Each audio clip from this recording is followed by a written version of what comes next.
Muy buenas tardes, Dios les bendiga. Bienvenidos a este video donde les presentaremos un breve panorama del libro de Génesis. Mi nombre es Agustina Han, soy misionera del Ministerio de Meditación Bíblica en México.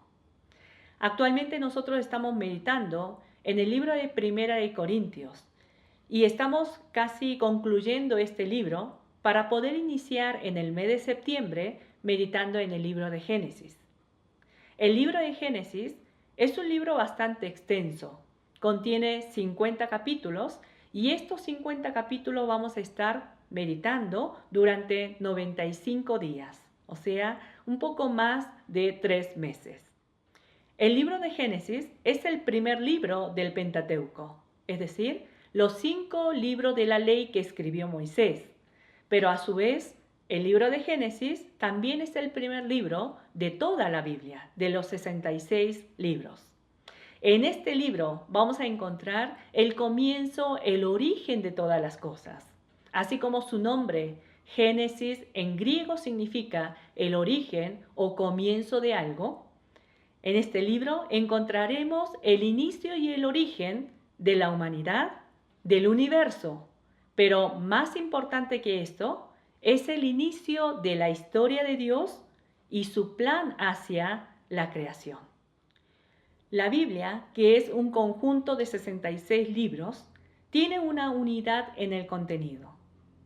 Es decir, cada libro no se debe entender independientemente del resto de la Biblia, sino es una sola historia que tiene el comienzo en el libro de Génesis y termina en el último libro que es Apocalipsis.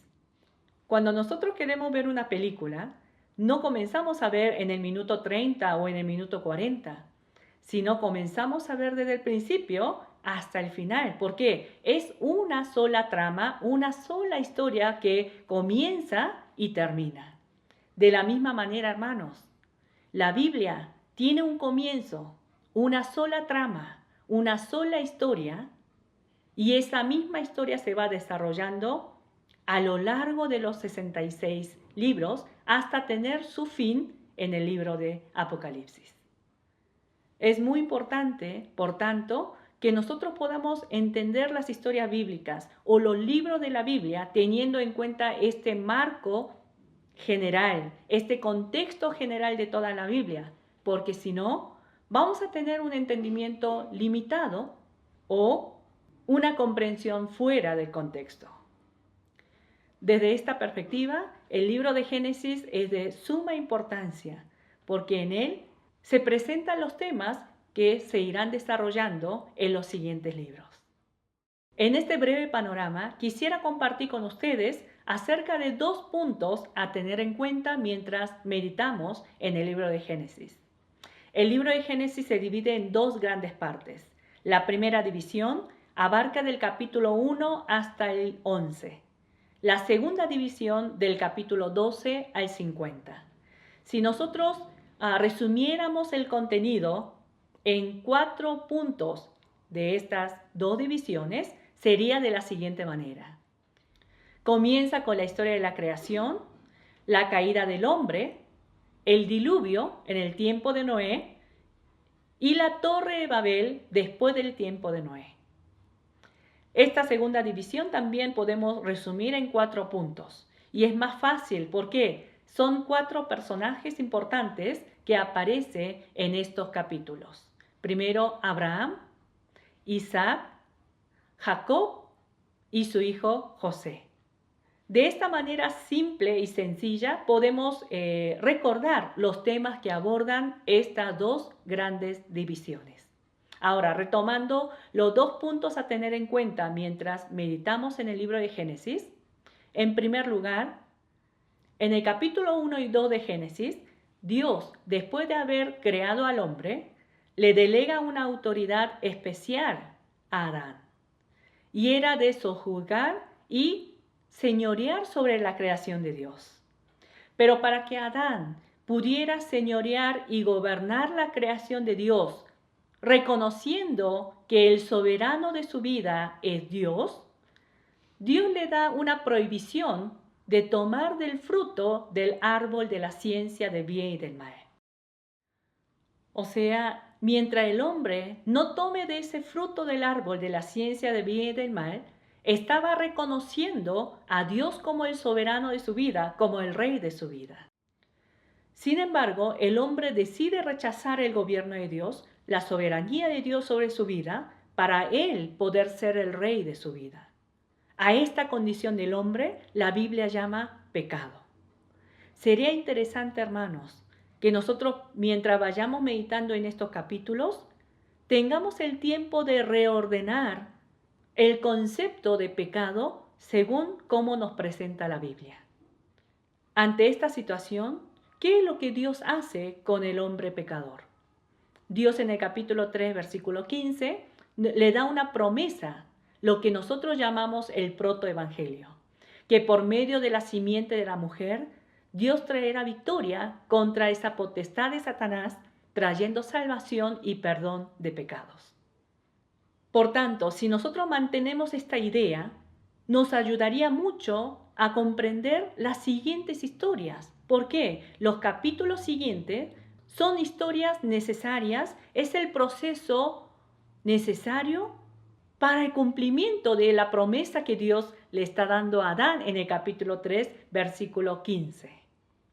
Si recordamos al primer personaje de la segunda división del libro, que es Abraham, Dios llama a Abraham, escoge a Abraham para que por medio de su descendencia pueda cumplir la promesa de enviar al Salvador.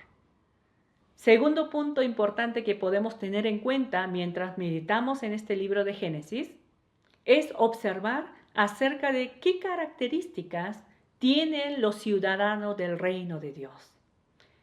Así como Abraham, Isaac y Jacob, y también finalmente a través de la vida de José, tenemos que ir viendo a ver cuáles son las características de los ciudadanos del reino de Dios. Por ejemplo, si les adelanto un poco, en el caso de Abraham, ¿de dónde o de qué condición Dios llama a este hombre para que sea su pueblo? Y en el caso de Isaac, ¿cómo fue el nacimiento de Isaac? ¿Hubo intervención del poder o fuerza humana? ¿O completamente fue la obra de Dios? Y en el caso de Jacob, ni siquiera él había nacido. Cuando él estaba aún en el vientre de su madre, Dios escogió a Jacob. La elección de Dios no depende de nuestra obra. La elección de Dios no depende de lo que nosotros podamos hacer. Y en el ejemplo de José, nos muestra claramente cómo es la vida próspera de los ciudadanos del reino. Hermanos, los invitamos a que juntos podamos meditar en esta palabra, poniendo nuestra atención en la obra que Dios comienza y va desarrollando en medio de la historia de los hombres. Nuestra atención no debe estar en los personajes humanos, sino en ese Dios que está obrando detrás de cada personaje. ¿No le gustaría conocer a este Dios que está revelada en las Escrituras? Les animamos a que juntos podamos conocer con claridad quién es Dios, cuál es el plan que Él tiene para cada uno de nosotros. De esa manera, en medio de las dificultades y pruebas que se presentan en nuestras vidas, podamos experimentar el gozo y la paz que solamente el Señor nos puede dar.